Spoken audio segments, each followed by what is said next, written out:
Perfect. And your channel is just called Dull Care? Yep. Twitch.tv/DULLCARE. Dang. Okay, I can't find it. Hey, producer. So I'm not seeing Is Dull she Care. live yet? She's live, yeah. Oh. Maybe if I open and close this thing. Post the channel. Oh, you have to follow her first. Channels Okay. and follow. How dare you not follow me? Sorry. Oopsie. Uh-oh. uh, has anyone joined yet? Just a couple people. Okay. Hi, people. How do I follow? The heart button. Get out of Stream Manager. Go back to This? this. Back to Twitch. Okay. Search her channel and follow. There we go. All right. There we We're getting go. the follow. Do you follow us? Yes, I do. Oh, okay. We'll make it mute. Oh, and can see myself on here. Yeah, there Looks you like are. we already follow. There's your beautiful mug. There you go. Okay, let's try that again. Okay. And that's in Stream Manager.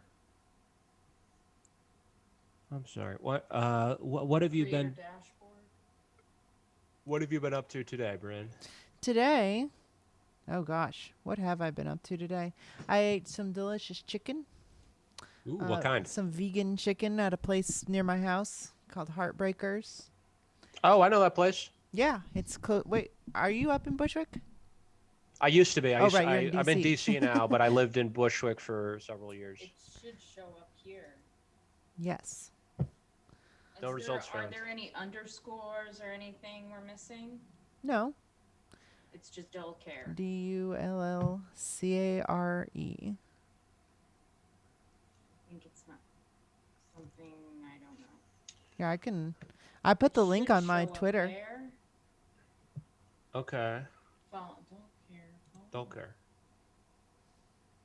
Go to the page and make sure you're following her. Yep, that's what I just did. Are you trying to host this on yours? Oh, here we go. Yeah, Hey. trying to so we can do a multi. Thanks for the follow, Poddamn America. It's still. Oh my God, this is maddening. It always is like this. Maybe she doesn't have the settings that allow people to host Yeah, the channel. do you have a setting that allows people to host? I think so. Okay. Let me go ahead and check. I think so. Let me go ahead and check. Oh. If she goes into her quick actions and adds, there you go. Oh, finally. God, Did it work? it took so long. Yes. All right. 3, 2, 1. Now. 3, Boom. 2, 1. Poddamn is streaming too? Yes. Okay. I think we're good. All right. Sorry to everyone who had to witness that. They're used I to feel it.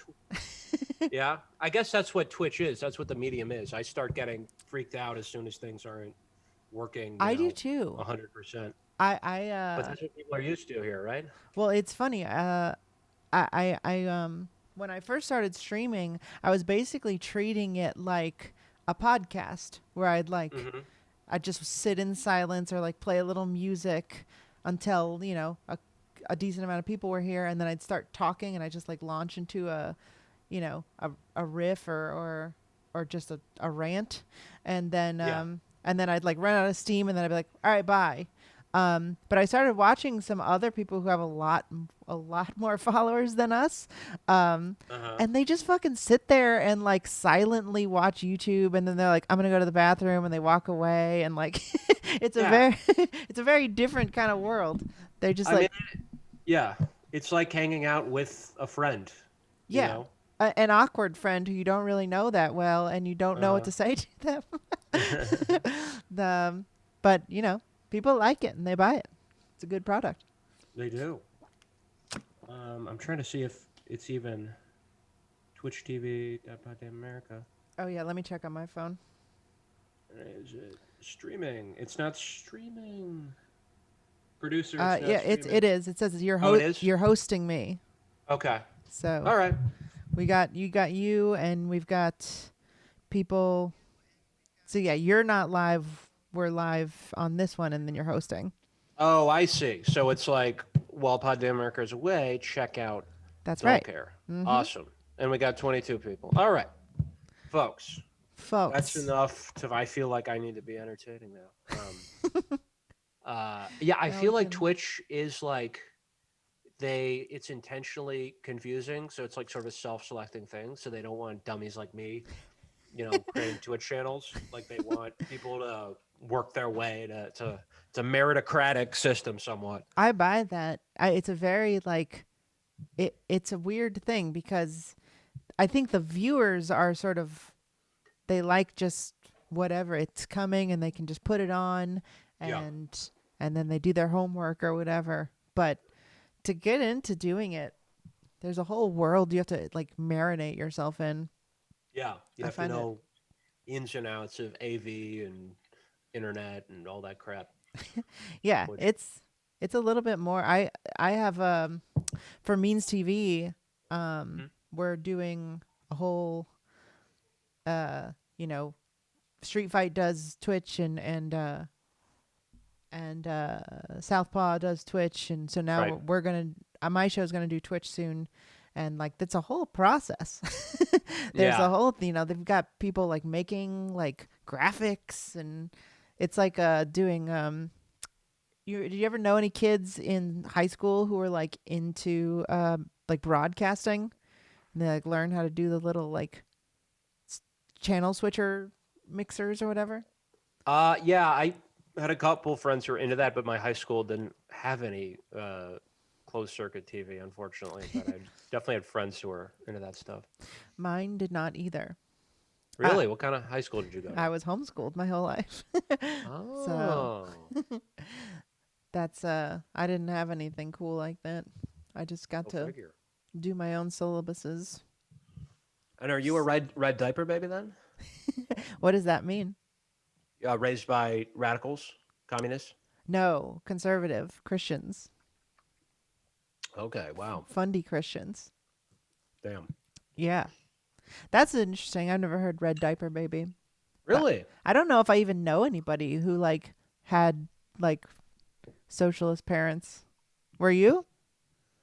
No, my parents are just sort of like broadly liberal. They both voted for Okay. Bernie, which is cool, Oh, okay.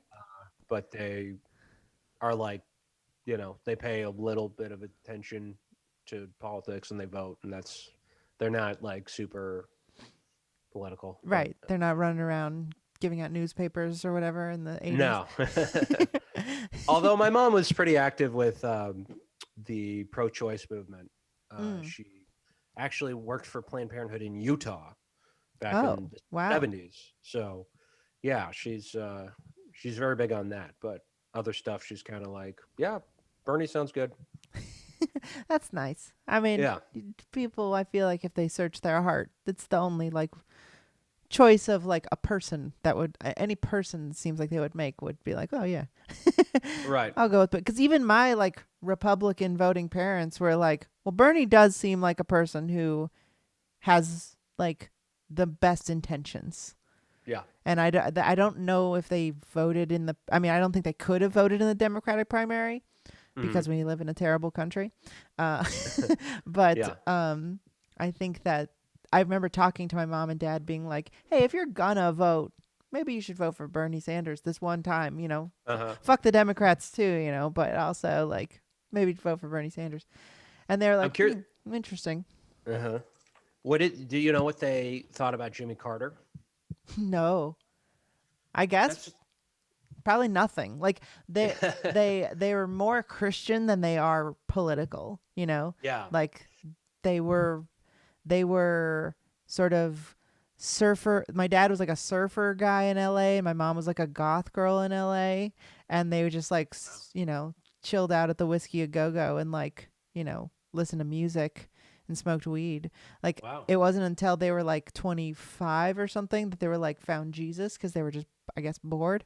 Um, and then they were more like, this was great and we love God. And then I guess they sort of got swept up in the Fox News thing. That's unfortunate. It is Well, it's funny unfortunate. because I'm reading Reagan Land right now. A Oh, well like 5 other books. But uh, in Reagan land, it sort of shows how Carter was an evangelical and had Mm-hmm. a huge amount of support from people who sound like your parents. They're just sort of Oh apolitical. wow. They love Jesus, and then it became Christianity became more politicized in the U.S. during his tenure, and then issues like abortion, gay rights, and that stuff became things that would churches would galvanize their congregation to vote against. Right. That's crazy. Anyway, if you're in the chat, please say hello to Anders Lee. Yeah, This is you know who I am. I'm Bryn. Um, thank you for being here, Anders. yeah. Thanks for having me. So, what are we talking about today? Uh, well, I think it's the we had you Hey, the on. Oh, chat's sorry. here. Hi, Chad. Anders Lee's here. I Thanks for sounding off. Let's get all the emotes going. Are you doing kratom and beer? Technically, I am. I am definitely drinking kratom, and I'm also drinking beer, but it is ginger beer Oh, or okay. the Tummy Tum. Um, so we had you on Poddamn America for What Is to Be Done, Yeah. an episode about that text, which I always think is a relevant question. I Yeah. don't think it's a coincidence that Bernie wrote a book called Where Do We Go From Here, Right. which I think may have been an homage. I hope. I always thought it was. Yeah. And I think, yeah, so we've been talking about having this conversation for a while about what is to be done, Mm-hmm. specifically on the party question and in regards to electoral politics, which I think is an important thing to discuss Yeah. for anyone on the American left. And I feel like the sort of maybe the spark of it was from a Twitter conversation where Uh-huh. we were like mildly disagreeing about something, which I'm not entirely sure if I remember what it was, but Yeah. I feel like we probably agree more than we disagree. Yeah. Um, but I do think that you have some really interesting things to say about electoralism because at this point in my life, so I guess for some background, like Hmm. I went from believing in God and voting, believing that, my dad was like, vote Republican. And I was like, okay. And then I was like 18 and I might have voted for Nader in the first time I could vote. And Hell yeah. then in 2008 voted for Obama and then basically stopped voting. Because by that time I had considered myself a communist. And I kind of never really believed in the wonk like liberal stuff. Like I think a lot of people we know and a lot of people who get into sort of communism or the far left nowadays and have been ushered into that sort of were liberals for a long time, Hmm. or they're really young and this is their first politicization. Right. But people our age generally, voted for Clinton and then Kerry and Gore or Obama and then Clinton again, Uh-huh. and are finally sort of being like, well, we have to do something. So I don't have any sort of personal allegiance to any sort of. I've always been very suspicious of politicians, and so I kind Mhm. of I try to. I think I've been trying to interrogate that in myself of like, do I just hate I hate America. So it's like I'm always very suspicious of any sort of like any sort of compromise or any sort of language like that. So I guess but I do think it's interesting the stuff you've been saying about tactics and like Mhm. I don't want to disregard anything that could get us power in strategic places for a good end just because of my sort of distaste. And so I guess that's what I wanted to have you on to talk about, like what are the tactics to do anything? Why is it useful? Yeah, I think that's an important point to start with. Is uh, I'm not a lot of there's sort of a tendency in on the left to say, all of the above, right? To be both and with Right. tactics, and I want to sort of warn against that because there are some tactics that are just not good and are counterproductive. Yeah. So we don't want to just say all of the above, both and everything is equally good. Just do something. But I do think that for a lot of people, you shouldn't feel the need to organize in a way that doesn't appeal to you. You know, if Sure. you hate electoral politics, then don't don't get involved. You know, I mean, I don't really, to be honest, I want people to vote for leftist candidates where they're out there, but I don't, in general, I don't really care if people vote. Or, you know, and if you are somebody who does not like elections, doesn't follow that stuff or grossed out by it, there's a lot of other stuff you can do. You know, I think the labor movement, housing movement, those are kind of the three that I've been hammering on for strategic reasons that we can get into. Labor, housing, and Electoralism, yeah. okay. But as far as sort of the background, I think, yeah, we are come from sort of a similar place in that I was radicalized before this stuff, before Bernie. And I remember what the left was like before Bernie. And Yeah, barely anything. It's funny Yeah. because I hear people say like the left doesn't even exist in America, and it's like it exists way fucking more than in 2008. Like Yeah. you weren't there, man. Like like God. the biggest thing that happened on the left was the fucking rally for sanity. yeah. Oh, Like God. there wasn't any, but like it was insane. Like if you talked about anything further than Obama, people like got literally mad at you and would stop talking to you. Right. They just couldn't even comprehend. I remember that's a lot of the conversations I had. And I was, I got interested in politics mostly because of Ralph Nader, who I'm so thrilled to know that I know someone who voted for him. I think so. I was talking about it last stream. I either Uh-huh. voted for George Bush or Ralph Nader. Oh, really? I can't This was remember. in 2000.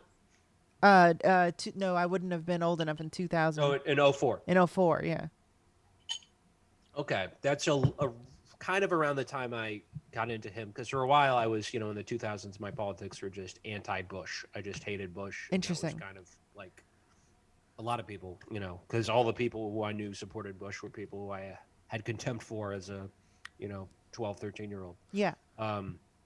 But so I kind of went from that to being more radical to, moving to New York. And there were times where I would describe myself as an anarchist. And I mean, maybe way deep down, I still do somewhat.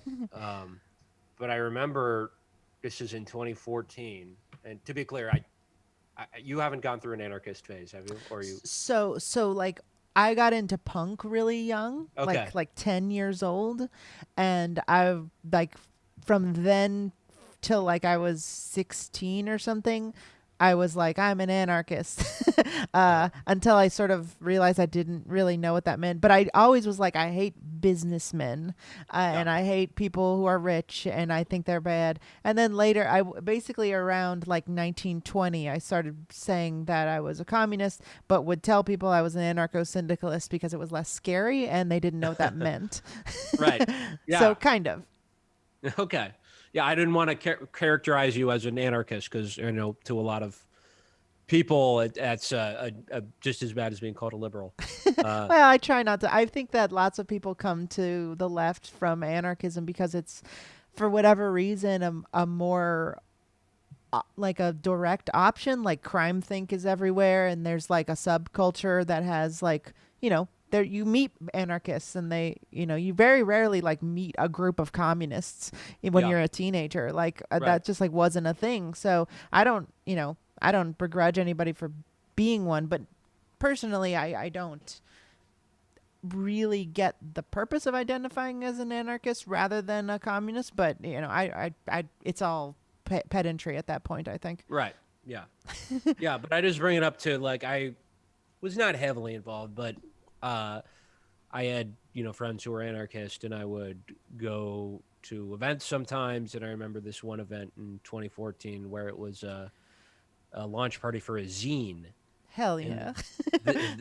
the zine was going to abolish rent They had a plan. They were Wow. going to, establish tenants councils all throughout New York City, Ah. and rent would be gone. And great plan.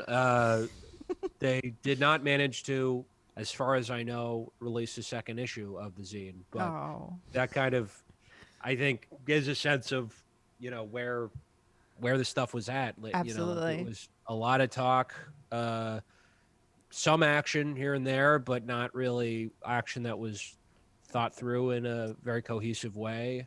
Uh-huh. Um, and I just, Bernie changed everything, right? And I think, That's right. I mean, it's true. It's I remember going to a reading group at the base in oh Bushwick. yeah, that's where I didn't want to put them on blast, but that's where the party was. Well, I will.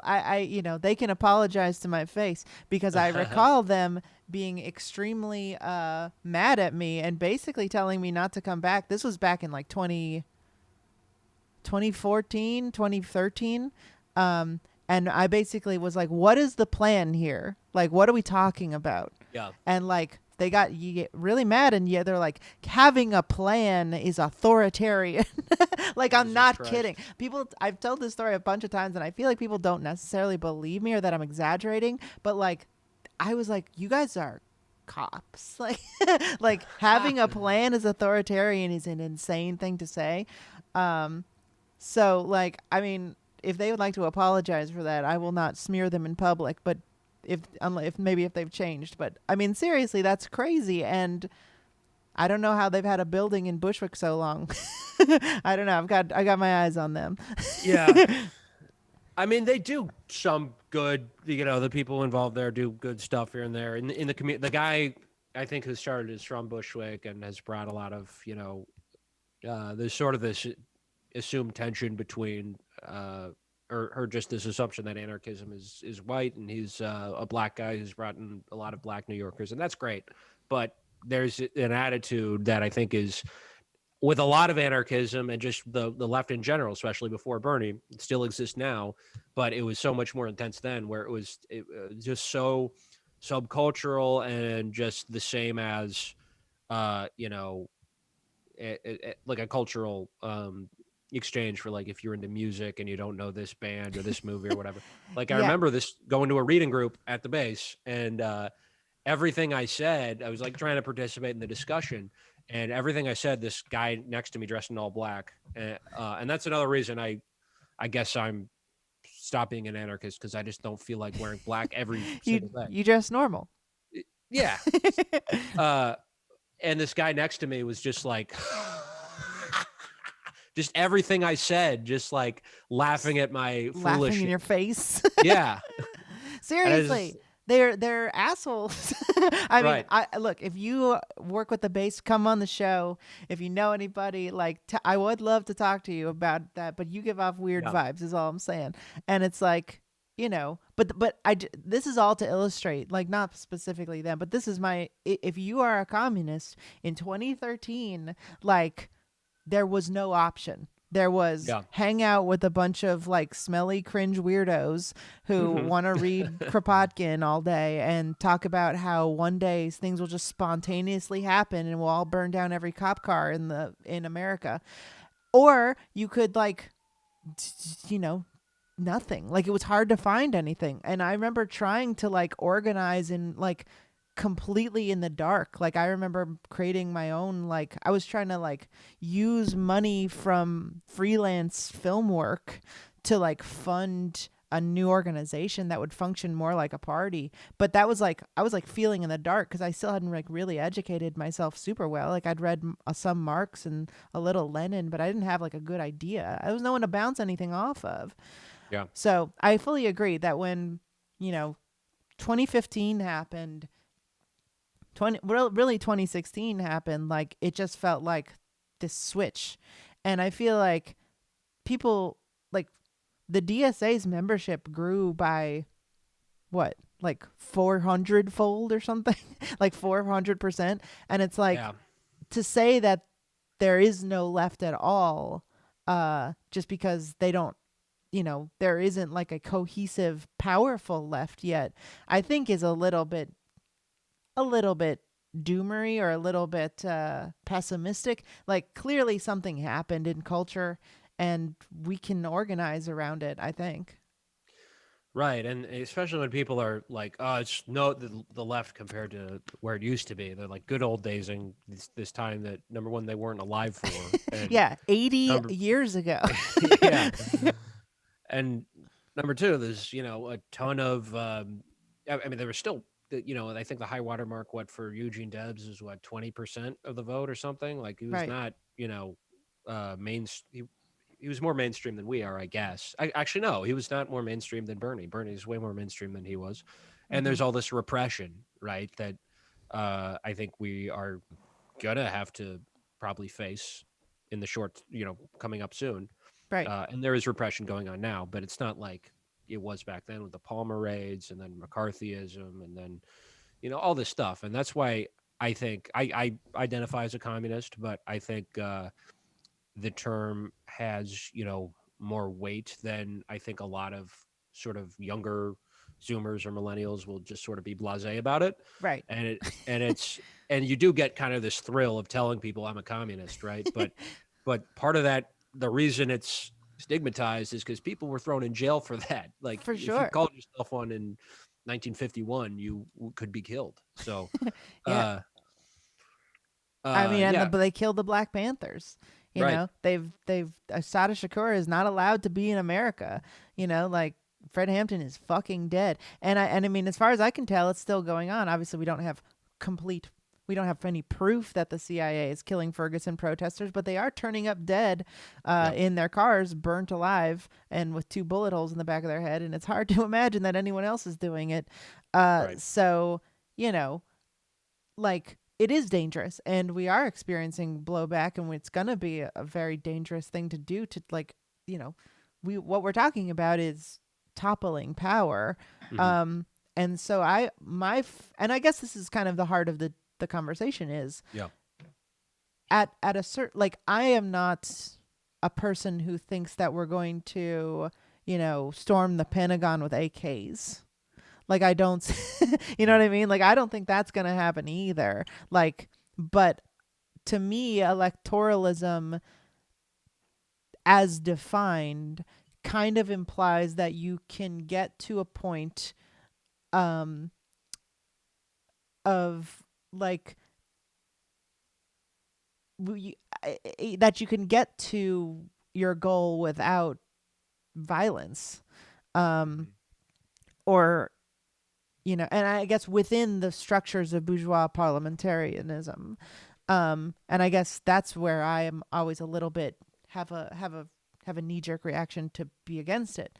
So I guess to you, like, what is the goal of electoralism? What is the goal of using the Democrats as machinery? Yeah, it's an important question. I think sort of the Bernie transformation that we are just talking about. I think that um, he really, I think, was sort of a proof of concept for this in a way. Because had he not run altogether, we would have been in a much different place. Mm-hmm. And had he run as an independent, I think um, we wouldn't be in the place we are either. Uh, the fact that he ran in a Democratic primary gave him, enough. I don't want to say legitimacy because he, of course, wasn't considered legitimate by the business press. But Yeah, that's what's so uh, funny is that, like, he wasn't. Everyone said he wasn't a Democrat. And I feel like right, in a certain way, like, all the liberal media was like, he's not a Democrat, and I feel like that really helped him. People are like, oh, yeah, good, I fucking hate Democrats. you know?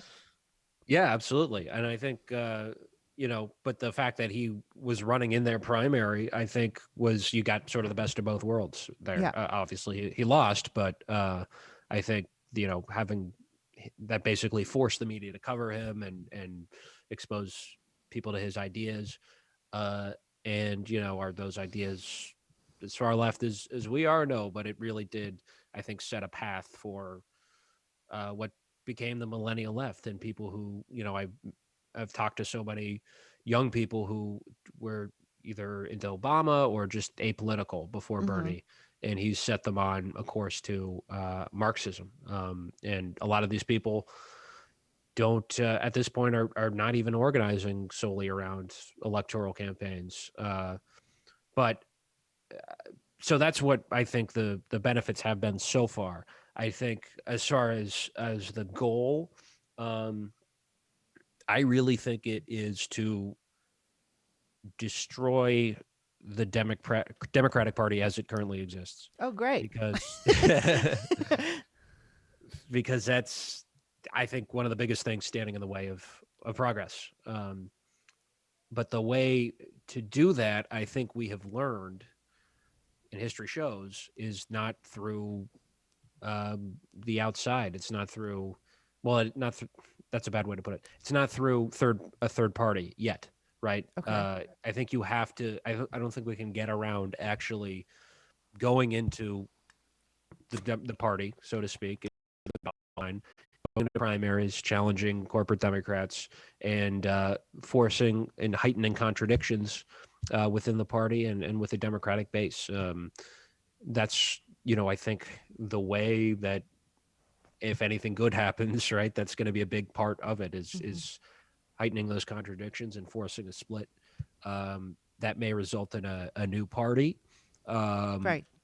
I think it's, not unlikely that uh, I mean, I hate to say, I don't like the term take over the Democratic Party, but it could, the split could be the centrists leaving. I absolutely think that's what would have happened if Bernie had won. I think they would have, they would have created a new party, and Mm. it looks like Trump is creating a new right wing party too. So we'll see how that unfolds. But I try not to be too definitive about what will happen. I just know that for now, as far as electoralism goes, I, the primary strategy is, I think, height, to heighten those contradictions and to fight the Democratic establishment and form a I really think I want to see DSA expanded and become sort of something akin to the old Communist Party, but Right. much bigger. Um, Well, I totally agree with that. okay. I just want to say, Wirt BGQ Werb subscribed, and I am not entirely sure what that means, but I think it's very nice, and I think you're the first person to have done it. So I very appreciate that. Wirt BGQ Werb. So thank you, person. It means a lot. Thank you, Even BG. though, yeah, exactly. Yeah, I definitely agree with those, a lot of what you said. My, I guess my sort of concerns with some of that stuff is, I guess, what is the, well, okay, for first of all, I guess the one thing I don't agree with is I like to have a plan that extends, like, Mhm. okay, we split the Democratic Party, we have a Communist Party, a Democratic Social, because, like, who cares? Yeah, Democratic Socialism. If they do communist shit, I don't care what the word is. Like, you know that right. that's great. The branding is good. People like it. People aren't afraid of DSA. Really, they think that they're fairly either innocuous or want to give us the Nordic model or whatever they think. Like, the branding is strong, and I Hmm. really think that that's very important.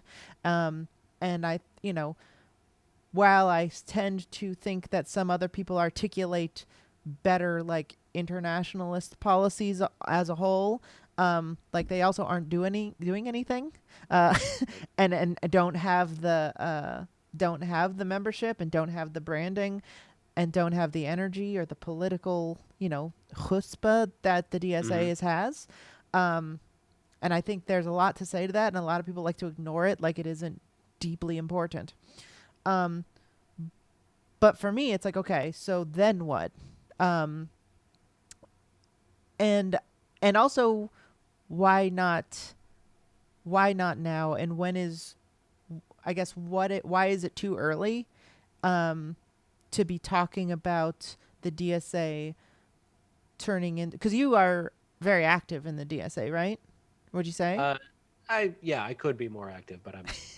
Well, it's not about going to church, but, like, you Yeah. go to meetings and you know Uh, people, and because I, have been was partially involved in the DSA um, early on in the big wave of it in 2015 and 16, um, and found that my local chapter was boring and I was feeling a lot of the same vibes that I was feeling from places like the base, because it was like a lot of kids who are younger than me, and it seemed like it wasn't really interested in doing much more than protesting.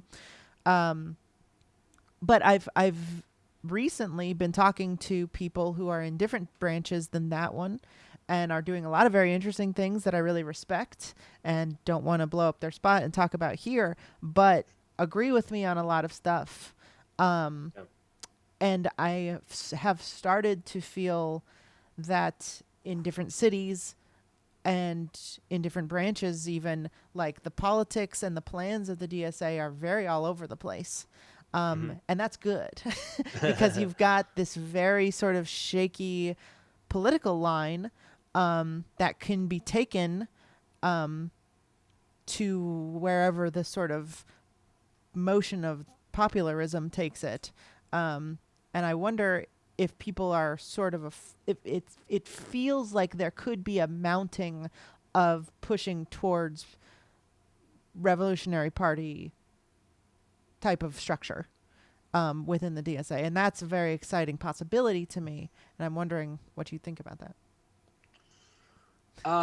Well, yeah, it's interesting you say that about Brooklyn, because that was a little bit before I joined. It was around this time 4 years ago Okay. that I came in just with Trump, and that was when the chapter was really still getting its bearings. And I mean, there was a DSA that existed, but it was, like we said, increased 400-fold. And since then, the membership has only gone up. So I think it is probably a lot different now. I know these sorts of debates are ones that we had early on, and we had some. Since then, there's been a lot of experience with sort of these questions and reconciling them. I know in 2017, the fall of 2017, we endorsed two city council candidates. Both of them lost. One of them was running as a Democrat, but one was Jabari Brisport, who was running Oh yeah. on the Green Line, and he also got a socialist ballot line. And that was when we were saying what I'm not dismissive of entirely, but that we should have, the inside-outside strategy, which is where we should run where it makes we run where it makes sense. If we think we can run as by endorsing a Green or a socialist party candidate, we should do that. And he got crushed in the general election. If he had run in the primary, I think he would have won, and that's Yeah. a lesson we took away from that. And then by 2018, we were working on behalf of Julia Salazar, who is a communist, I would say. I mean, Yeah. in her personal politics, she's a communist. But the thing has done, I guess you could say these are reforms, but rent control, and Right. has changed thousands, if not millions, of people's lives in New York. And that's something that we developed the infrastructure for passing by running her campaign. So after most of Brooklyn DSA's branches were volunteering for her, we went into we canvassed those same areas and built on the contacts we had made with people and communities to pass rent control right after that. Yeah, Salazar's campaign was very exciting. I Yeah. recall that one very well, even though I didn't live in that. It's funny because she's my state senator now, but I didn't live in that neighborhood. This neighborhood, I was in Sunset Park before. But I remember you and a lot of my friends working on that campaign, and I tried help as much as I could, and it was great to see her win. But what's interesting is I guess what happens is that people like Salazar, AOC, all of these people who are DSA backed run up, of course, against the machinery of the Democratic Party. And AOC recently said that she felt like she was, she was like getting burnt out with being a politician at all, Mm-hmm. which is totally, I don't know the lady. I don't know her personally, and like with Salazar, I feel like I know enough people who personally know her to believe what I know about her politics.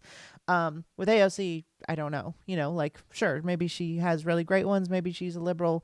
Who knows? I don't care. But the point is that like what she's finding out is there is only so much you can do once you're a senator, once you're a House representative. Like you're going to get like a lot of pushback, and Yeah. they're not going to just let you do the things that you believe is right. Um, However, I do go back and forth because like even though I think she said a lot of things that I'm like, well, I don't even know if you want what I want. Um, it does seem that she can, people like her and Ilhan Omar and Rashida Tlaib like have moved the expectations of the party left a little bit, but like at what point is it like, okay, we have 15 AOCs, we have 20 AOCs or whatever, um, and then what happens? Like, are we gonna? And then are we going to like assassinate Pelosi? You know what I mean? Like at a certain point, something really intense has to happen, um, and I'm not sure of uh, of that path. Yeah. So, I mean, you're describing real problems, right? I think, though, and I don't know if this is quite where you're going with this, but let's say we decided to go the third party route.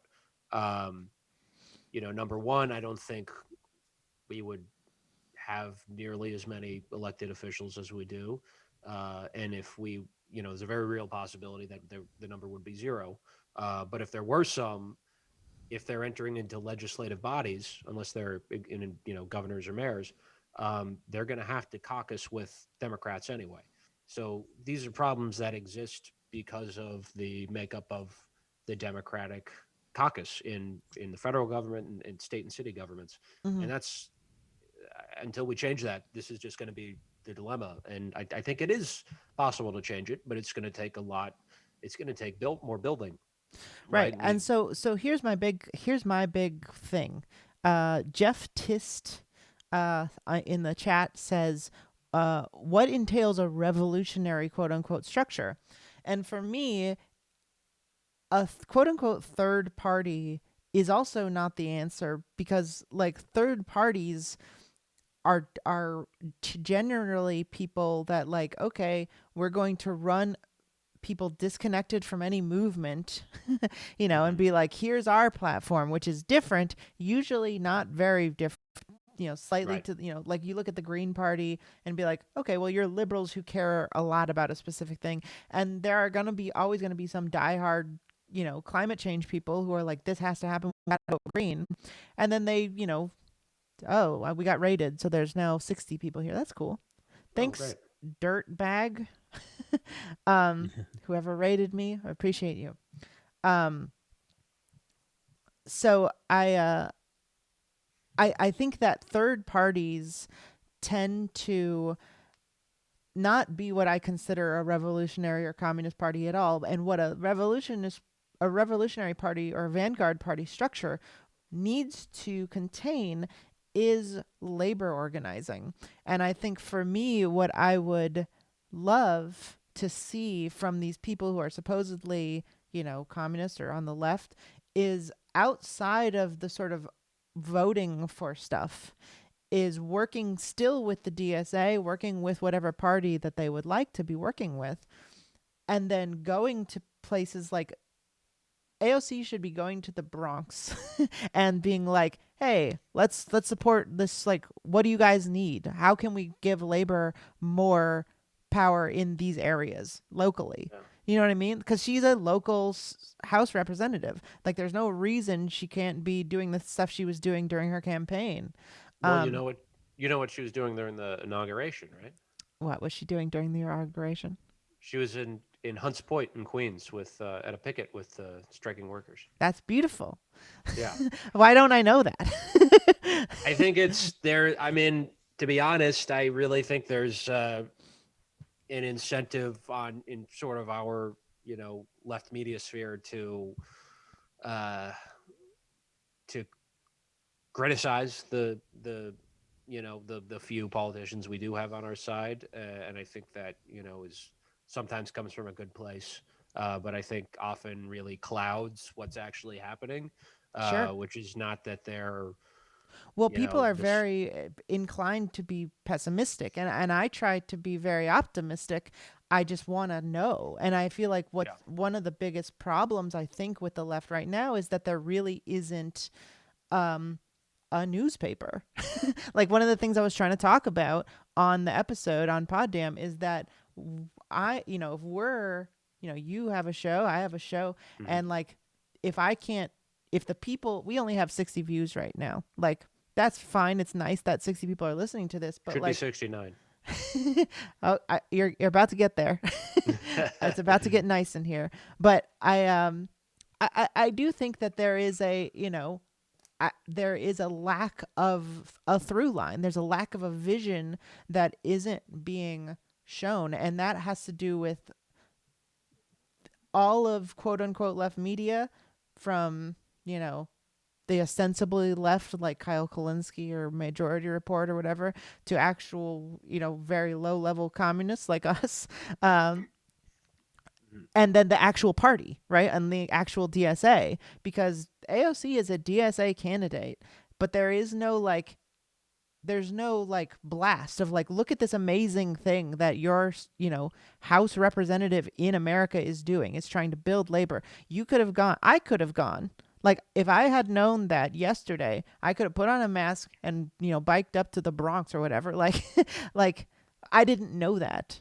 And so I feel like there is a real disconnect in terms of messaging and in terms of what the priorities of getting people into these positions of power are, because if they are suppressed successfully by the state media, or the sort of like uh, mishmash terrible you know torrent of takes on the social media, then there's no cohesion and there's no building stackable power.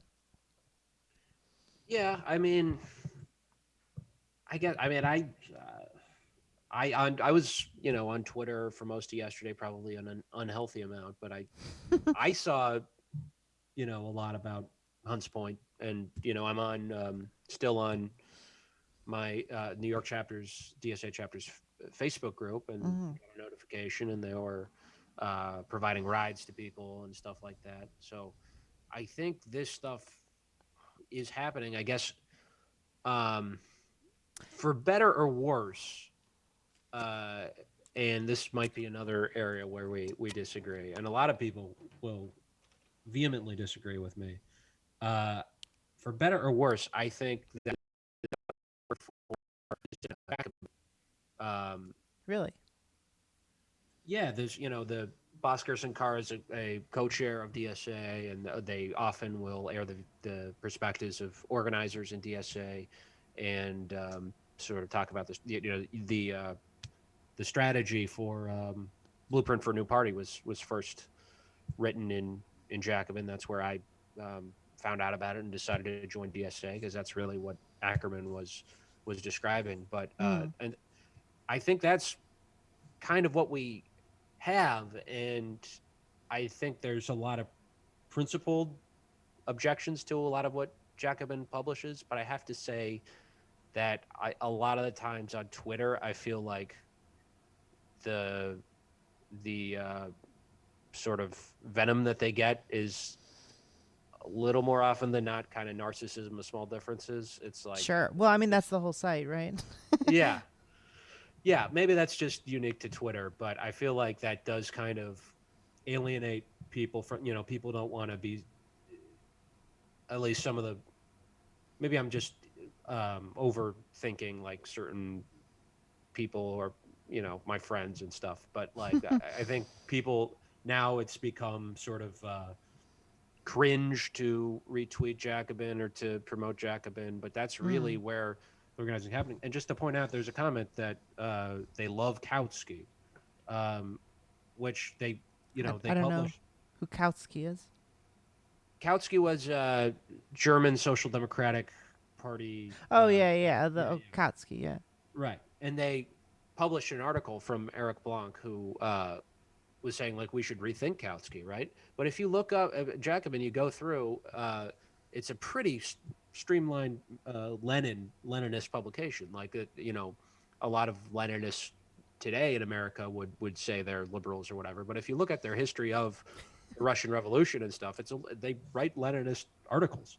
Uh huh. Uh, so I just think that is kind of where this stuff is happening. And I mean, I think people often do disagree for good reasons, but there hasn't really been another publication that has cropped up that's been as long lasting and has been able to produce stuff that's as relevant. You know, I think that kind of serves as the paper for the movement. Well, for me, I feel like I'm of two minds because I don't. I mean, when I say newspaper, I obviously don't mean real newspaper. Like we talked about this a Right. little bit. Like but I think what I mean more explicitly is that it should be something that, like, okay, say it's Jacobin, right? Like I don't know. I really don't have an opinion on Jacobin. I read Catalyst for a long time, the like big essay Mm-hmm. thing. I've got a bunch of those. Sure, I liked a lot of what they I disagreed with some stuff. And this is the thing, is like in real life, most people are like they read a thing and then they're like, I don't know if I buy that, or sure, that sounds great, and then that's Right. they have a calm conversation about it. But online is not like that. Most people are Yeah. pretty earnest with their beliefs. Right. So I don't have any sort of hate for Jacobin. I don't really know much about them. I know I've seen articles that I vehemently disagreed with, but to me Mhm. that doesn't say anything about the publication as a whole. Right. Um, I have too. Yeah. To be clear, I disagree with a lot of what they publish, but they publish competing views. They have articles rebutting other articles. right. I mean, and anything about the structure or business of any criticisms about the business of Jacobin, I don't know enough to repeat or refute. But say it's Jacobin. Like for me, what I think is important is not that they have like opinions, but like I feel like getting people on the same page of the the sort of what the sort of general consensus should be, like what the plan is. Mhm. And then because having a sort of like big argument every time the DSA does anything important isn't a very good look, or isn't a very good um like I think what we have to do more than anything, as a if there is to be a party, is to have cohesion, right? Like if there is people who are in media who have audiences, to say like, all right, well, this is the plan and this is where we're going, even if it's not yet a party, but like the organization, the Democratic Socialists of America is still an organization. And Mhm. like if there's going to be like, okay, this is a push, it can't just be Jacobin publishing an opinion article. Like it's got Mhm. to be sort of pointed, and there has to be people on board who have report it, right? Like it's the same, like we need our own state media that sort of frames the conversation as like, this is what we're doing and this is why. um So, like, basically something that would be more focused on actions coming up that would, right. And with the telling purpose of. telling people, weeks in advance of like, okay, Hmm. we're gonna go here, all of us, not just AOC for a photo op. And that way they can't say, people can't say, oh, this was a photo op. It's like, no, we've been telling everybody in the party for weeks to come join this, and this is why we're doing it. And this, what I'm saying, like, these kind of narratives need to be shaped. And I feel like if there is something that we can do, um, to push people in a direction, that is a start, at least. And that's what I think a party is about doing, is that it's interfacing with workers who are in need of things, who need power, and then supporting them, and then organizing around giving them those things, so that even if those workers aren't in DSA, aren't in a party, they will look at DSA people and be like, hey, those guys helped me. Those Hmm. guys helped me get wages. So I'm Right. with them. And then they can go to that media and be like, what else are they doing? I'm still with them. You know what I mean? And like, the point of media isn't to just like advertise your wins. Hmm. And I think that's one of the things that a party should be doing, is that like the planning needs to be projected and broadcasted to the people who need to hear it, and then when it's done, that the win needs to be broadcast, and then those people who were helped need to be able to see that and support it. And so when I say party, way more than like someone who's on the ballot, and Hmm. we can have the campaign around that. We need to be building the party of people who say like, oh shit, I work at Burger King for the past 5 years, and all of a sudden these DSA kids showed up, and they're like, hey, what do you need? And we had a big long conversation, and now I get paid $20 more. Then they can go, 4 years from then, they can go into the ballot box and they're like, oh, a DSA candidate? Fuck yeah. Hmm. Do you know what I mean? Like, it's not about just like getting someone on a ballot. Oh no, I totally agree with that. Yeah, I think, and that's, I think, one of the, even if you don't have reformist ends, as I don't, and I Right. know you don't, uh, it's a lot more effective when you're trying to get people to join your movement. If you have something you can point to that has personally benefited them, that you have, won. Because if you're just talking about things you want to do, it can be nice. It can get some people, but you're not going to get the kind of numbers you need. Yeah, I think, yeah, it's really important to build on wins. And yeah, I would totally agree that it would be good to have uh, a media organ that was like directly talking about actions and things in advance. I think there's some of that with labor notes, and as well as Democratic Left is kind of the internal DSA, like it's Yeah, yeah, I get like a that. trade publication. Are you a member? Yeah, yeah. Oh, cool. I mean, But yeah, I signed up and I pay the money. I haven't been to a meeting since before the pandemic, obviously, but like, mhm, you know, and that's the thing. It's like I'm supportive of anybody who's trying to, move the country towards not capitalism. right. Uh and I get the thing, and it's like, oh, okay, that's good, but it's like, I don't think that in terms of the DSA, my big criticism of this is that there isn't a through line where, I don't know what the next step is besides waiting until 2022, and then, or, canvassing a new Democrat. Um, Yeah. So I think this is one of it's sort of a double-edged sword with DSA, and this is something I've struggled with personally in mhm. getting involved, because I most of my involvement has been with probably been with phone banking and canvassing, and that's, I think, has to do just with my skill set. I like, Yeah. uh, look like a normal person, so Yeah. Cookie and cutter, I standard, right. standard You, white guy. yeah, I seem almost like a Republican to many Mhm. people. Uh, but it can be hard to sort of navigate and lock into what your project is. But and that's a lot of that is because there's so much stuff going on. Yeah. There is something I'm really excited about, the rank and file strategy, which is DSA members in cadre sort of. This is throughout this process. They're meeting with each other, discussing things and strategy and how it's going. But what we want to do is get members to join unions and Yeah. raise the level of militancy in those unions. Because before the strategy, I have to stop myself from going off tangents, but that was not the strategy before DSA or before the new wave. Like DSA in the past was all about the union leadership, and we need to Mm. focus on the rank and file.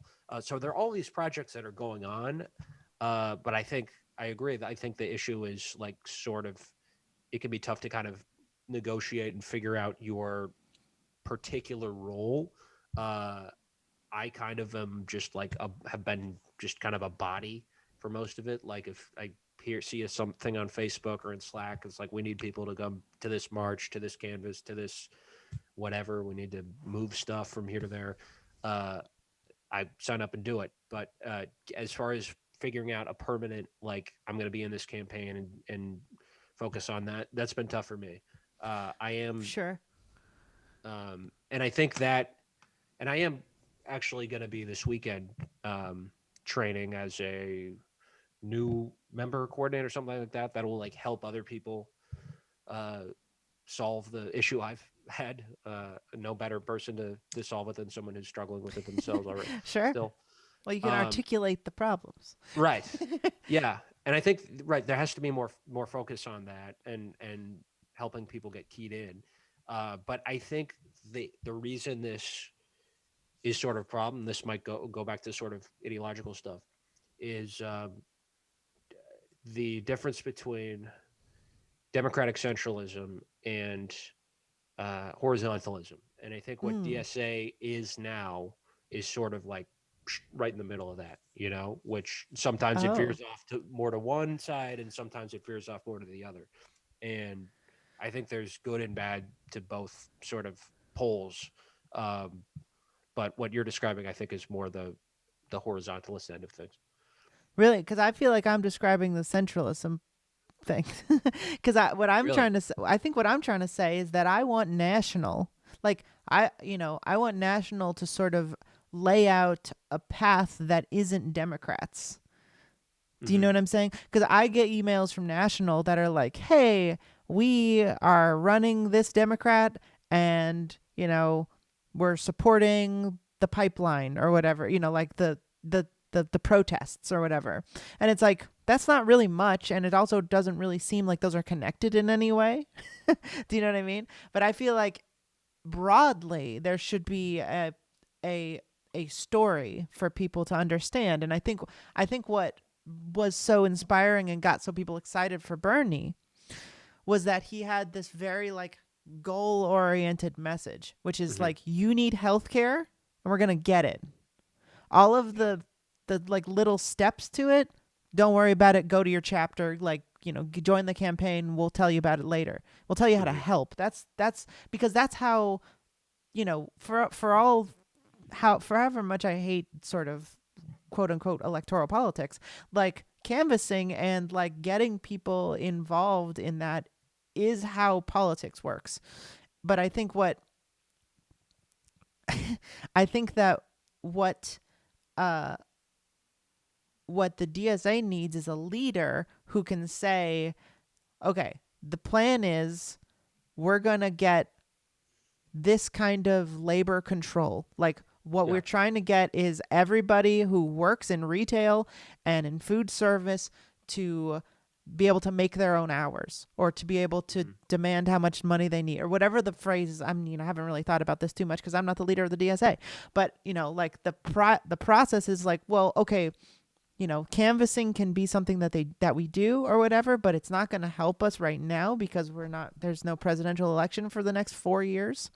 So what are we doing right now as the DSA? And that should be, if you want to come get Best Buy employees in Union Square, to own all of Best Buy or whatever, you know what I mean? Like the where it leads to like help end homelessness in the city that you're in, to end to end Medicare or house for private healthcare in the city that you're in or whatever it is, like those big goal projects have to be messaged. And then it's like, okay, now that we're all aware of what we're trying to do, then all of those little protests, those all, the little strikes or whatever seem like something that was like, oh, well, I do want that, so we better go do it. But those things have to be agreed upon by the rank and file too.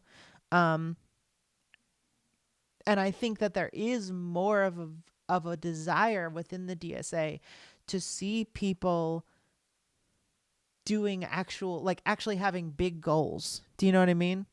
That there's that not just to get some person who may or may not vote for Nancy Pelosi in office, but to like say, we want, we don't think there should be rent anymore. Like, this is our 2-year plan. No more rent. And then just like, this is all the stuff we're doing for that like goal. And I guess I just don't feel like I want DSA being the biggest one to sort of have that messaging and every week to be like, okay, here's where we are and here's what we're doing next week. And then to have everybody who's in DSA be able to sort of like perceive that, have it broadcasted to them, and it not to be this big, argument on Twitter or flame war or whatever of just like, oh, why aren't they doing this or why aren't they doing this? Because you know what they're doing and we've all agreed on it. And that's to me what a party is. Yeah, I guess I think that a lot of that stuff is happening. I mean, I have to correct someone here who I'm not saying. I'm saying. Oh, you're reading the chat? Yes. I'm trying to ignore it. Okay. But go ahead. I'm casting, fairly or unfairly, Dolcare here as a centralist. I'm saying that what she's describing, I think, is more a result of the horizontalist tendencies. But so as far as like the structure of DSA, like I think, I mean, things are decided on democratically, right? The campaigns, the things, resources are expended upon, the leaders, that's all voted on. National, though, doesn't really, I think that is true to an extent, that national doesn't really have as many sort of, campaigns, right? The big ones are like Medicare for All, which I think is good, makes sense to really focus on. But as far as like the local chapters, that has more to do with where you live. So in different places, they're going to have different priorities and things. And I mean, I do think that it's important to not just focus on one thing. Yeah. Because there's so many interlocking crises that we need to address. Mm-hmm. But in New York, in a lot of cities, what's my big mistake? I gotta stop listen to that. Okay.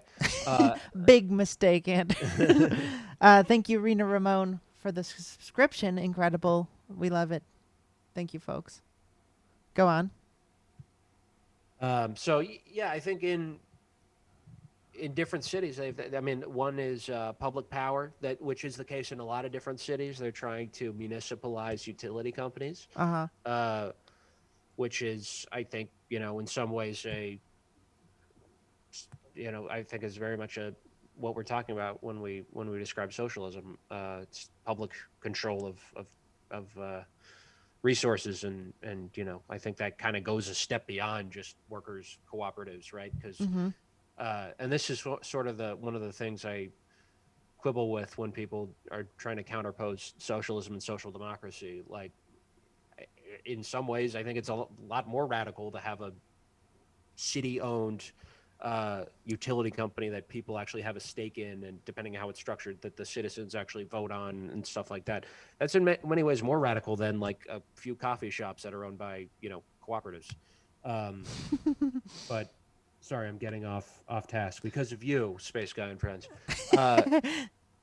To your point about the issue campaigns, I think a lot of it depends on where we live, right? But the key thing to me is that uh, we don't. I and this is playing my cards.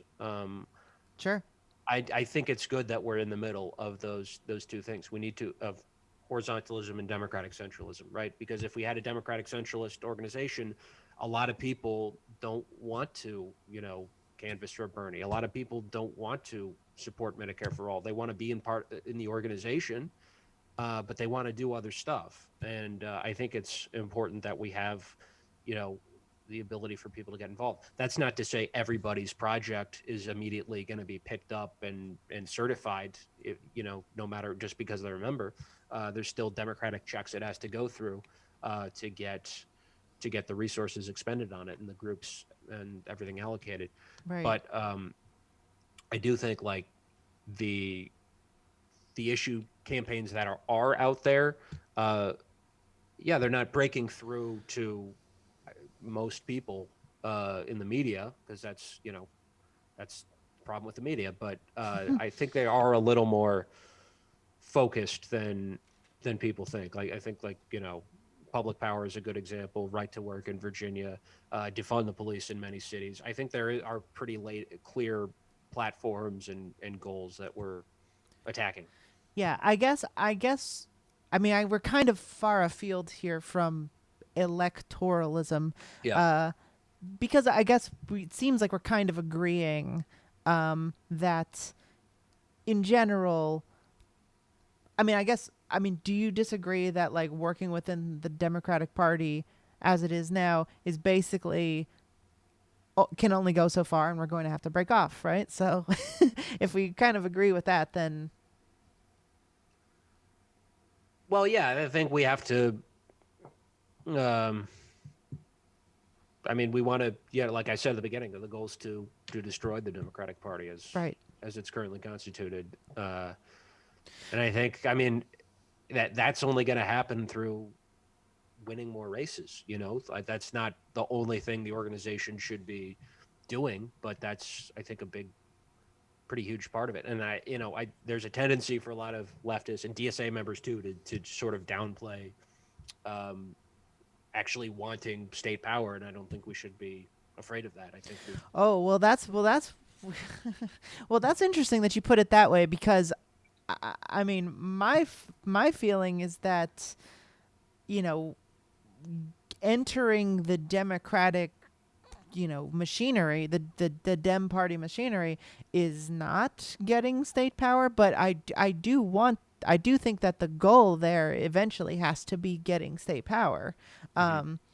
And I as you know, I'm a communist and I don't shy away from quote unquote authoritarianism. Like I want to be able to you know have authority within capturing the state.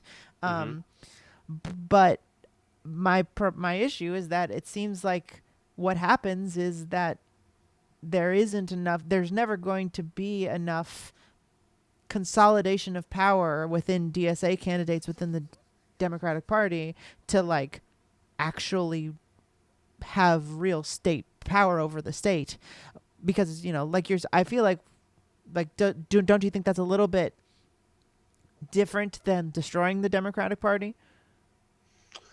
Um, Not necessarily. I mean, I think I don't want to be a generational determinist. I think we should organize around class, not generations. But I think too often we take that line and then sort of try to paper over generational distinctions in politics, which can be important. And I think Okay.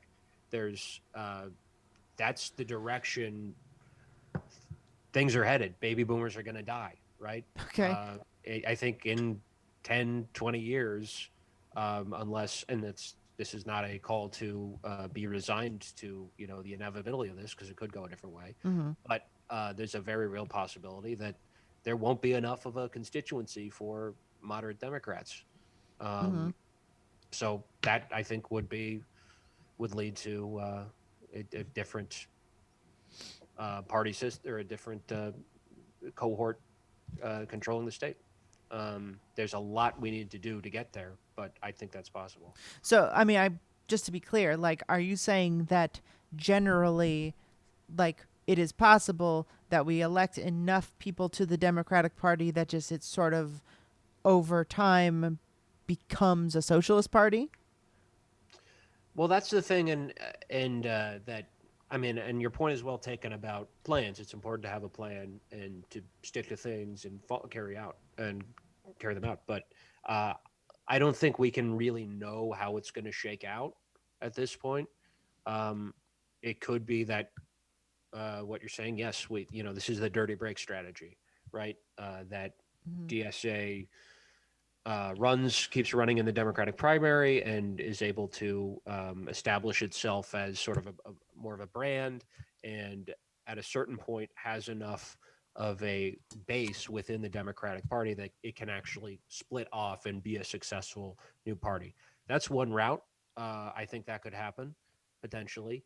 But like I said before, I think that if Bernie were to have won, or someone like Bernie wins in the next 4 to 8 years, there's going to be a lot of defections from the Democratic Party from moderates. So I think that could happen too. Maybe we rename the Democratic Party, but Mm. I resist this sort of attitude that, and not that this is what you're saying, but just on the left, that the that parties or like social institutions, but specifically the Democratic Party here, is just this immovable object. That it's we can change everything, but the Democratic Party is always going to remain, you know, a bourgeois party, which is a phrase I think has a lot of other problems with it too. But the Democratic Party has changed significantly in the past 100 years. The Republican Party used Well, to sure. be Yeah. a slave owning party.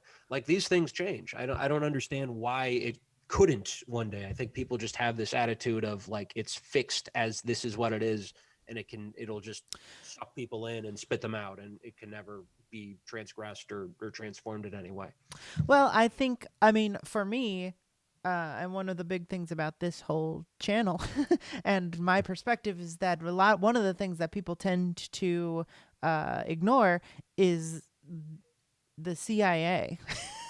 And That's fair. I think that while the Whigs, disappeared, and there's definitely been some, like, give and take with, like, the ideological movements, things disappear and things come and go. But I think now we've sort of come into this gridlock of, like, the point of the two-party system is to have a stronghold of capital, right? And, like, in terms of war, in terms of assassinations and overturning, like, regime change in other countries, in terms of ICE, in terms of the Department of Homeland Security and the Patriot Act and the surveillance state, and, like, the technocratic, like, corporate state, like, that's not optional.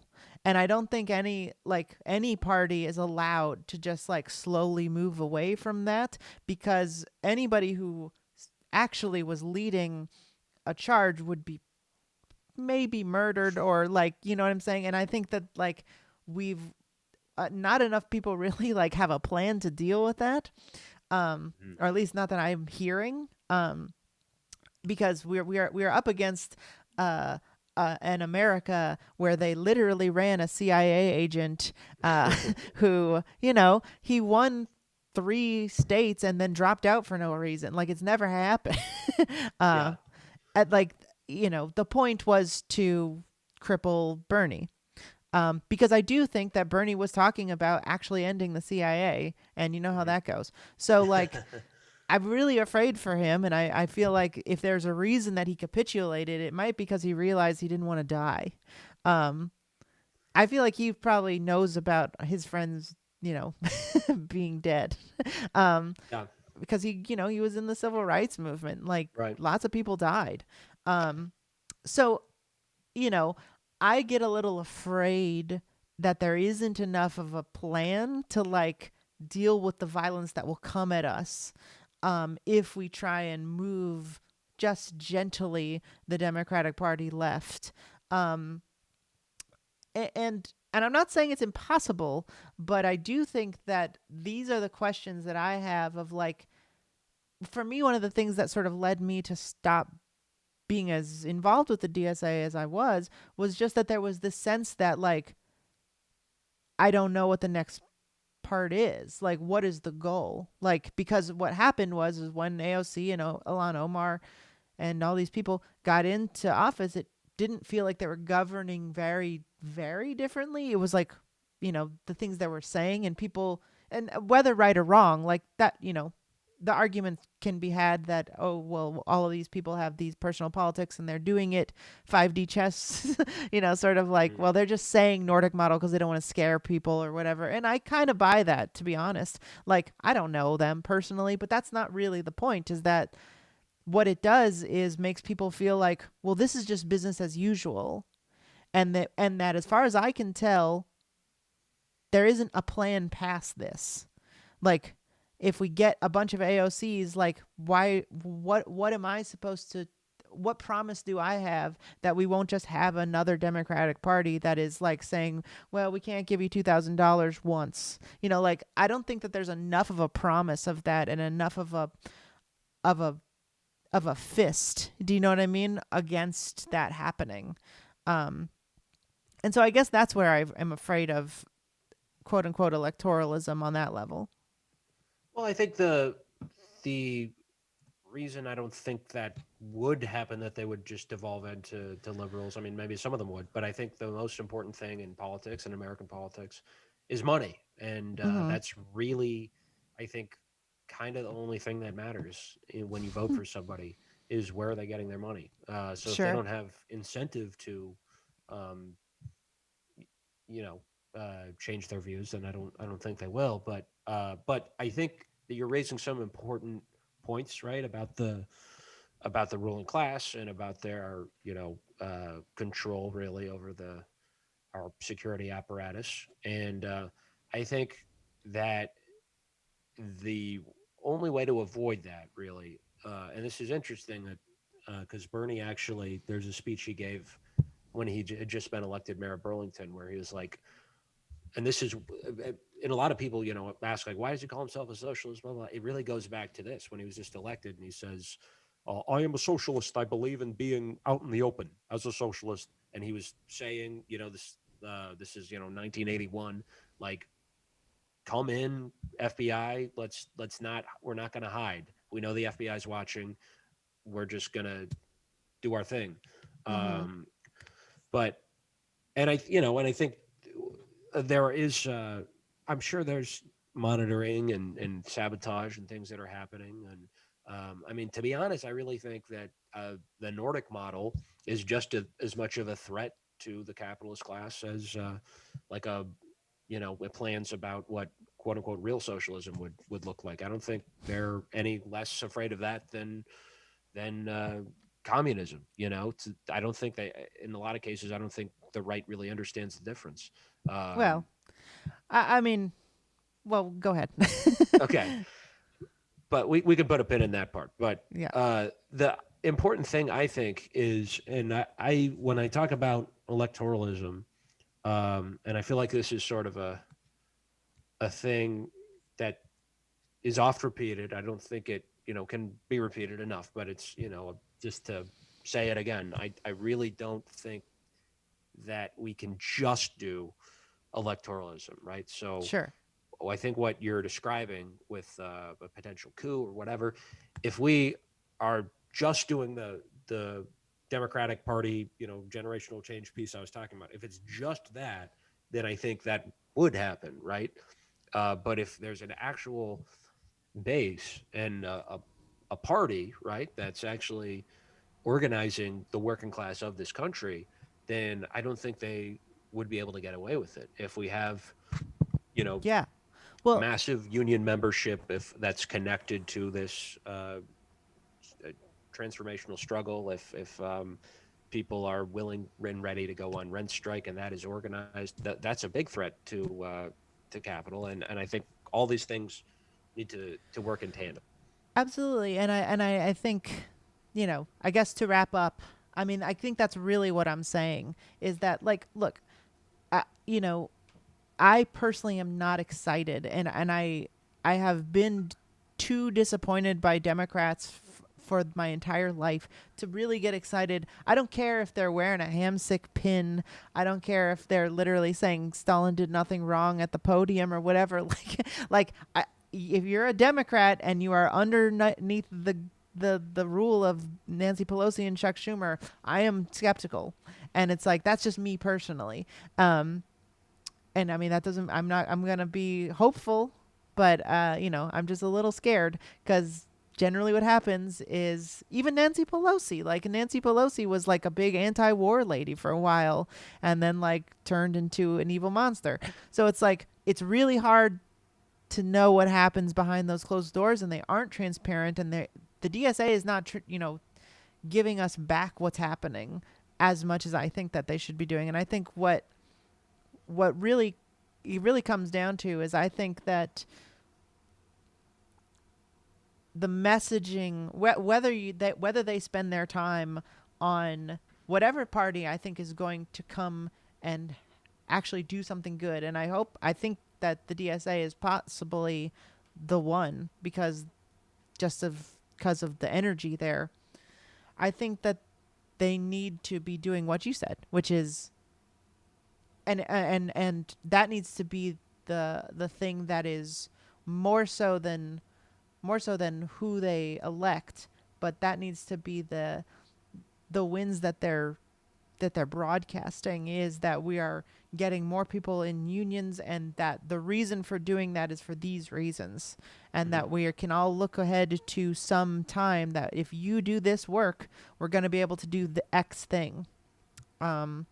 Because once you have an organized labor, an organized working class, an organized party who's able to say, well, the DSA said it, like we were talking about before, the DSA said it, and I trust them. I'm not going to pay rent this month. They'll have my back, Yeah. or like, I'm going to go to this protest to like abolish police. And I think we can actually do something because I trust this organization that has helped me in my life before. And that's working like a party. So if they want to, keep throwing AOCs and Ilhan Omar's at the Democratic Party during that time and having like groups that canvass for people in places where that exists, like, I'm okay with that. I think that can only help, especially if those people are beholden to the DSA. Like, Right. There needs to be a place where, when push comes to shove, if the DSA says you're our guys and you need to stand with us on this, and they can do that, then we're talking about something different. You know what I mean? If it's like, okay, all of the DSA voted and they said you shouldn't vote for Nancy Pelosi, then they do that. Like, that's something that's very powerful. And I think building power is what has to be done. Yeah. Yeah, absolutely. I think again we agree on most stuff. I think I would encourage people to get involved in DSA. It may not be like your ideal political organization, but it's the one that is the biggest. And I think because of the structure, if your ideas are the correct ones, people can join and get their comrades to follow them. Right.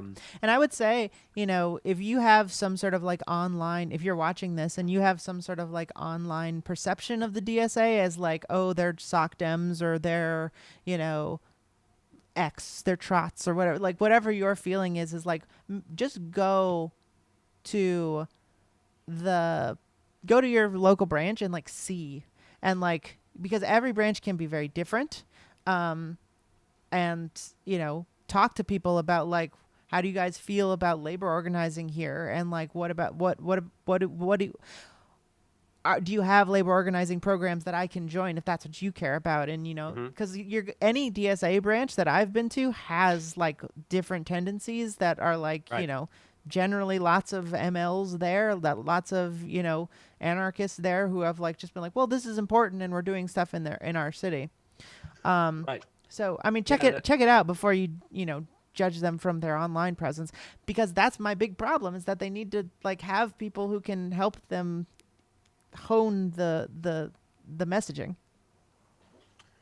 Yeah, I mean, I think we might disagree on how effective that's been, or how much it's happening or not happening. It is difficult to like, sort of mediate all the media, and especially on social media, which in some ways makes it better and sometimes worse. Sometimes worse. But Yeah. I, but yeah, I think the important thing is if you look at history, right? A lot of monumental changes have happened from different, you know, people who disagree on a lot of stuff. Some of it not even political, coming together and fighting for something. And I think someone here said that all the lessons. We don't even need to have this discussion. We just need to open up Lenin, and it's all right there. I think that's really misinterpreting Marxism, right? And Leninism. And Leninism. Yeah. Lenin would have been like, you have to know everything that's happening. What are the strengths that you have now in 2021? What are the possibilities, and what can we do to actually win? So, I mean, yeah, and that's I think one thing I want to warn against too is sectarianism, and because that's what we're talking about before with the left before Bernie. That's where it was, and that's I think there's some possibilities on the horizon that things could go that way. Certain groups saying who are social democratic, which is surprising to see. Some of these sectarian habits showing up in like liberal groups, but people who are telling you that they can win the presidency in 4 years with a new party. That's delusional. That's not being a materialist. That's, I think, I mean, a brand new party now, I don't know, but I mean, like, I think that in 4 years, a party could evolve out of something like the DSA and, run a candidate that would win. If they were the right sort of magical, charismatic kind of person, they were as genuine as Bernie, I mean, maybe Bernie, I don't know, but I'm just saying, like, there's a lot of things are possible, and we have to try a lot of things to know if they will work. right. Somebody said, are you giving up on the PSL? And my feeling about that is that, like, I haven't given up any more than they've given up. Like, as far as I know, I don't know what their deal is. I would like them to be a vanguard party, but I think whatever happens in America is going to have to be a very big movement.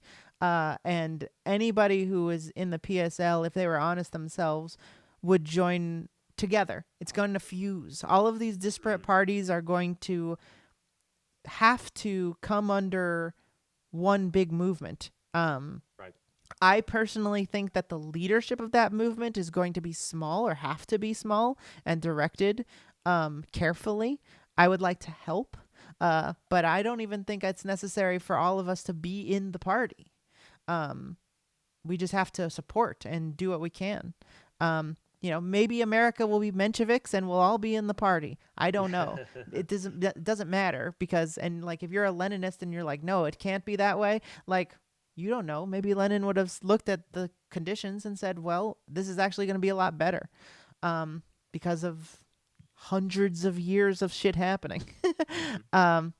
So, we have to look at what's in front of us and what is best to lead us to a place of power. So, yeah, that's what needs to be done. That is what needs to be done. So thanks, Anders, for coming on. Yeah, thanks for having me. If you want to say anything else, please say it. What are you going to do? That's the updated what is to be done. What are you going to do? What are you going to do? So follow Anders on Twitter at Anders Lee here.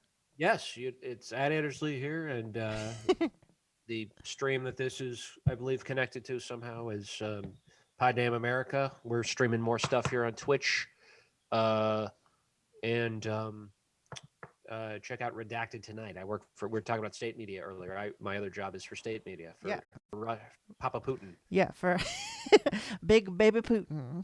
Yep. Are you allowed to say that on TV? Are you allowed to say "Love my Big Daddy Putin"? I'm allowed to say whatever about Putin. He's he sucks. I'm not gonna sugarcoat it. He's very bad in many ways.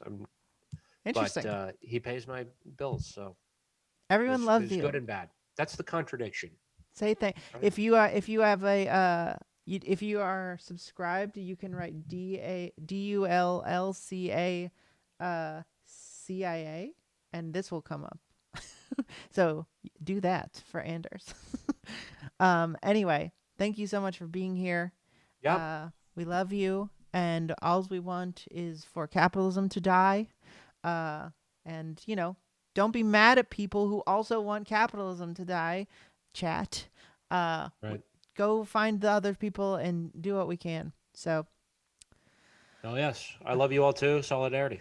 all right, man. Thanks so much for coming on. Yeah, thanks for I'm having going me. to end the stream now. Cool. Bye.